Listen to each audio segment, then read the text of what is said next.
kerjaan. Konsep ketenaga kerjaan dibagi menjadi 5, yaitu ketenaga kerjaan. Yang pertama, ketenaga kerjaan adalah segala sesuatu yang berhubungan dengan tenaga kerja pada waktu sebelum, selama, dan setelah selesainya masa hubungan kerja. Lalu yang kedua adalah tenaga kerja. Tenaga kerja adalah setiap orang yang mampu melakukan pekerjaan untuk menghasilkan barang atau jasa untuk kebutuhan sendiri ataupun orang lain. Terdapat 3 macam tenaga kerja, yaitu tenaga kerja terdidik, contohnya adalah guru, yaitu yang kedua adalah tenaga kerja terlatih seperti penjahit, dan yang ketiga atau yang terakhir adalah tenaga kerja tidak terdidik dan tidak terlatih, contohnya adalah OB. Lalu yang ketiga ada angkatan kerja. Angkatan kerja merupakan penduduk baik perempuan maupun lelaki dalam usia produktif, yaitu sekitar usia kerja yang berusia antara 15 sampai 64 tahun. Yang sedang bekerja atau mencari pekerjaan atau menganggur. Lalu selanjutnya ada yang keempat adalah pemberi kerja. Pemberi kerja adalah orang yang atau perseorangan atau badan hukum yang memperkerjakan orang lain dengan membayar upah berupa uang atau imbalan dalam bentuk lain. Lalu yang kelima adalah pekerja. Pekerja adalah buruh atau buruh adalah setiap orang yang bekerja untuk orang lain dengan menerima upah berupa uang atau imbalan dalam bentuk lain. Selanjutnya B. Di sini masalah yang dihadapi tenaga kerja Indonesia. Yang pertama ada jumlah angkatan kerja yang tidak sebanding dengan kesempatan kerja, dan yang kedua ada mutu tenaga kerja yang relatif rendah, dan yang ketiga ada persebaran tenaga kerja yang tidak merata. Yang keempat ada pengangguran, dan yang kelima ada kurangnya kesesuaian kemampuan tenaga kerja dengan pekerjaannya. Yang keenam ada rendahnya upah yang diterima oleh tenaga kerja. Yang ketujuh ada kurangnya perlindungan terhadap tenaga kerja. Yang ke-8 ada waktu kerja yang tidak sesuai dengan harkat dan martabat kemanusiaan. Dan yang ke-9 ada hubungan kerja yang kurang harmonis.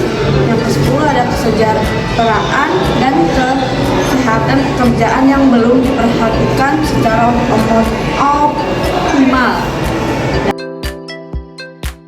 Apa sih upaya pemerintah dalam mengatasi masalah tenaga kerjaan? Berikut. 1. Memperluas kesepakatan kerja. Yang 2. Mempermudah proses rekrutmen tenaga kerja. Yang ketiga, membatasi penggunaan tenaga kerja asing di Indonesia. Yang keempat, meningkatkan kualitas angkatan kerja. Yang kelima, meningkatkan kualitas tenaga kerja. Yang keenam, menetapkan kebijakan pengupahan. Yang ketujuh, perlindungan terhadap tenaga kerja. Yang ke-8, menetapkan waktu kerja. Yang 9, menciptakan hubungan internal yang harmonis. Yang 10, meningkatkan kesejahteraan serta kesehatan pekerja dan keluarganya. Upaya meningkatkan kualitas kerja. 1. Meningkatkan kualitas pendidikan. 2. Meningkatkan kesehatan kesehatan. 3. Perkembangan kawanan. 4. Peningkatan kesehatan kerja. Selanjutnya ada sistem upah. Apa itu sistem upah? Jadi menurut pasal 1 ayat 3 Undang-Undang Nomor 13 Tahun 2003 tentang Ketenagakerjaan, upah adalah hak pekerja atau buruh yang diterima dan dinyatakan dalam bentuk yang sebagai imbalan dari pengusaha atau pemberi kerja kepada pekerja atau buruh yang ditetapkan dan dibayarkan menurut suatu perjanjian kerja. Adapun fungsi upah ada 3, yaitu yang pertama mampu menjamin kehidupan yang layak bagi pekerja dan keluarga. Yang kedua, mencerminkan pemberian imbalan terhadap hasil kerja seseorang. Dan yang ketiga adalah mendorong peningkatan produktivitas kerja dan pendapatan nasional.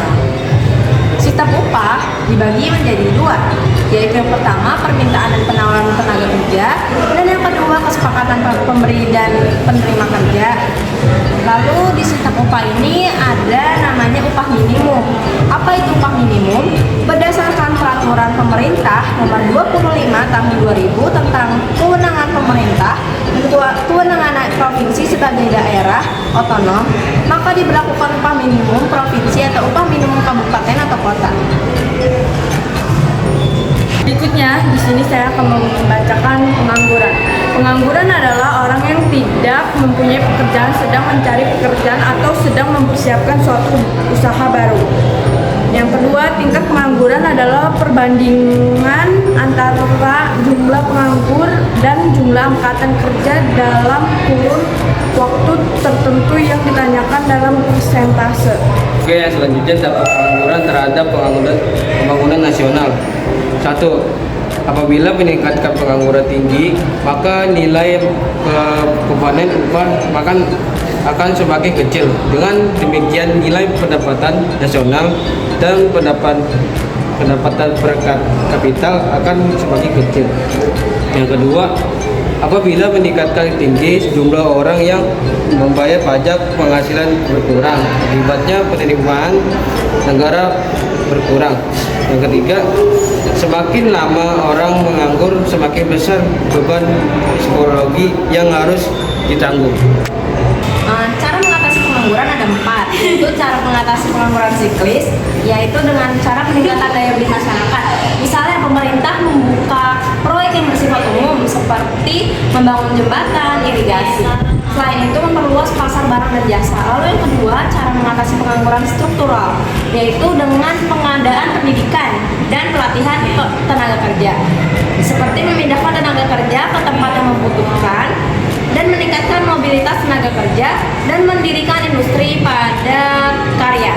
Lalu yang ketiga adalah cara mengatasi pengangguran friksional, yaitu dengan cara mengusahakan informasi lengkap tentang penawaran kerja. Yang ketiga adalah yang keempat atau yang terakhir, cara mengatasi pengangguran dengan pengangguran musiman, yaitu dengan pemberian informasi lowongan kerja pada bidang lain dan melatih agar memiliki keterampilan untuk bekerja saat menunggu musim tertentu. Sekian dari kami, kurang lebihnya